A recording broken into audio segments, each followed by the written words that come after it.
Hello guys, welcome back. This is RandoGEEK. Alright guys, we have an article here from Fierce Wireless. You can find the link for this article down in the description below. So, what are we reporting here? Looks like AT&T lowers estimates for Q2 postpaid subscriber ads. So, we know that AT&T has been struggling for a while now, right?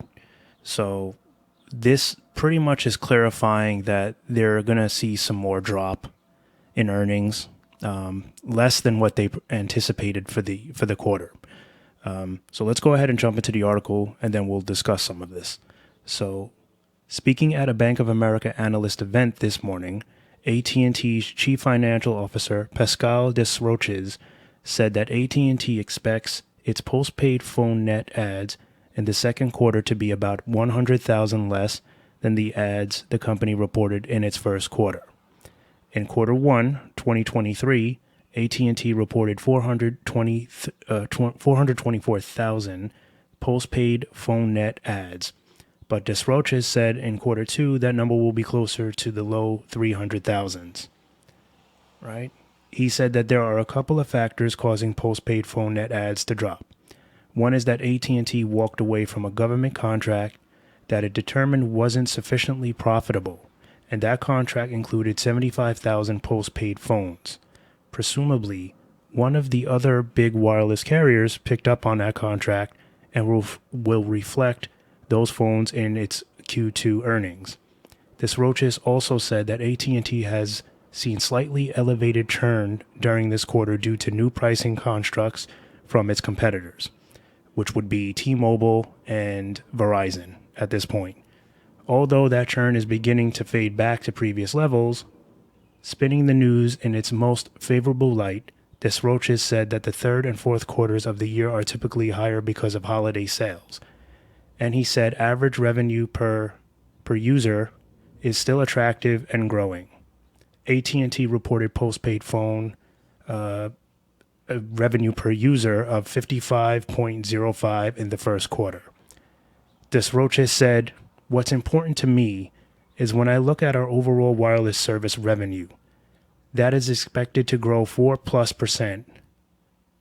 In fact, for the first half of the year, I would anticipate us delivering around 5%. And so overall, this is a really healthy share of the dollars coming into the industry." He said AT&T gathered some additional revenues via handset insurance.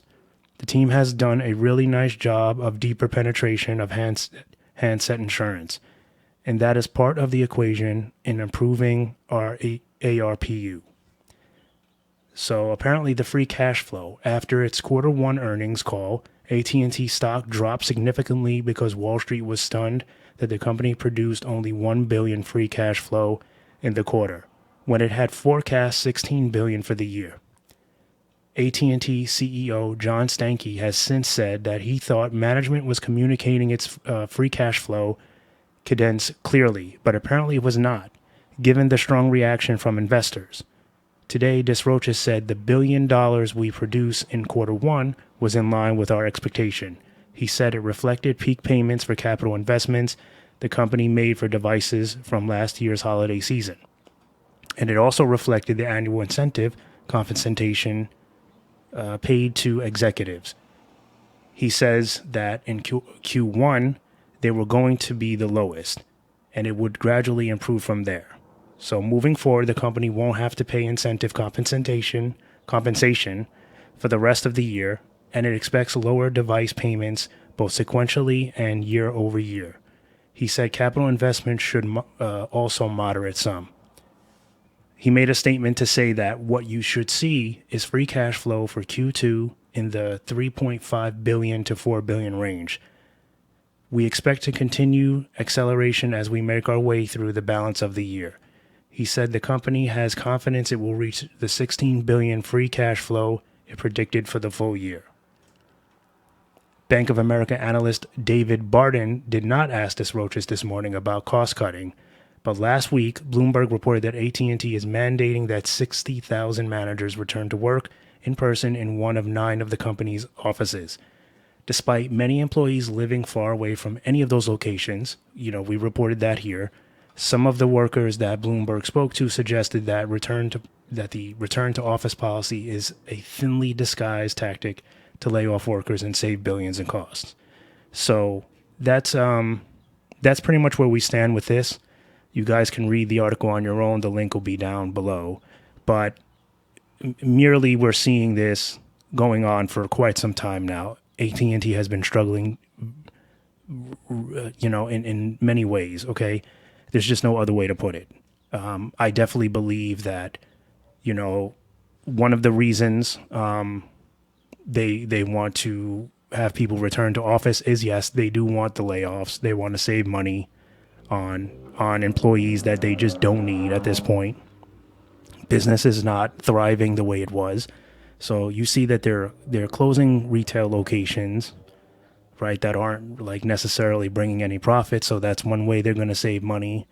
They're saving, paychecks. They're saving employee benefits. They're saving money on retail rent. Okay, and now forcing 600,000 people to return to work when they know probably more than half won't be able to do that. They're going to save tons of money on that. Benefits, right? They may even be able to reduce relocate offices. If there's not enough employees, they can get smaller offices so they can save money on rent for, if they're big corporate offices. So that's another way. We know postpaid and prepaid on the wireless side for AT&T has been slipping for years now. People are just not, it's a matter of some are not getting the service they depend on. It's also the plans are not offering enough benefits for cost.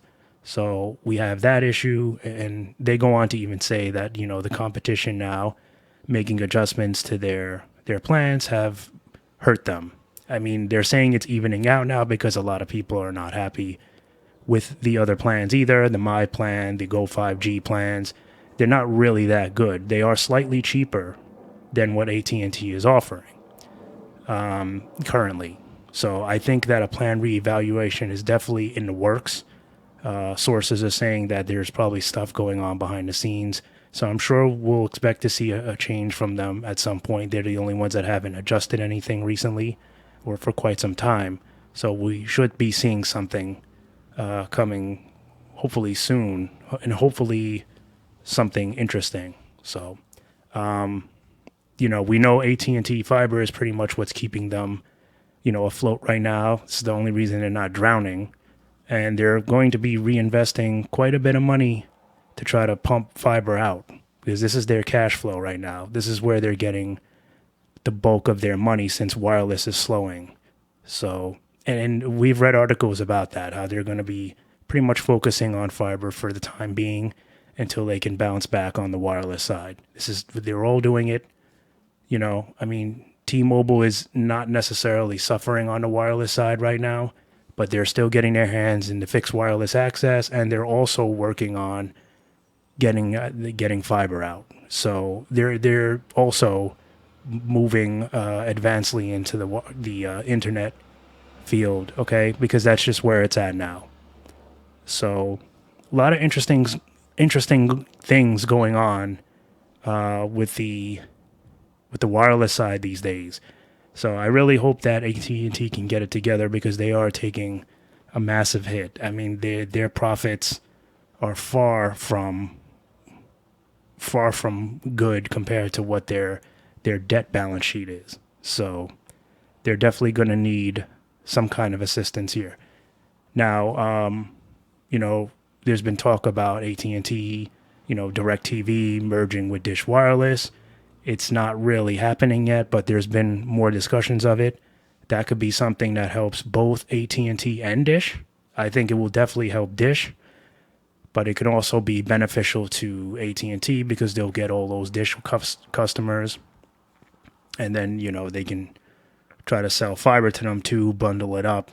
So that might be one way to do it for them to make some more profit. But we'll just have to wait and see. All right, guys. As always, I want to thank you guys for stopping by and watching. It's much appreciated. Be sure to like, comment, and subscribe. Really appreciate it if you did. Helps the channel and lets me know that you guys are interested. And let me know if there's any articles you want me to talk about. I'll definitely see what I can find for you guys to report back to you. Always willing to take requests. Otherwise, I'll catch you in the next one. Bye for now.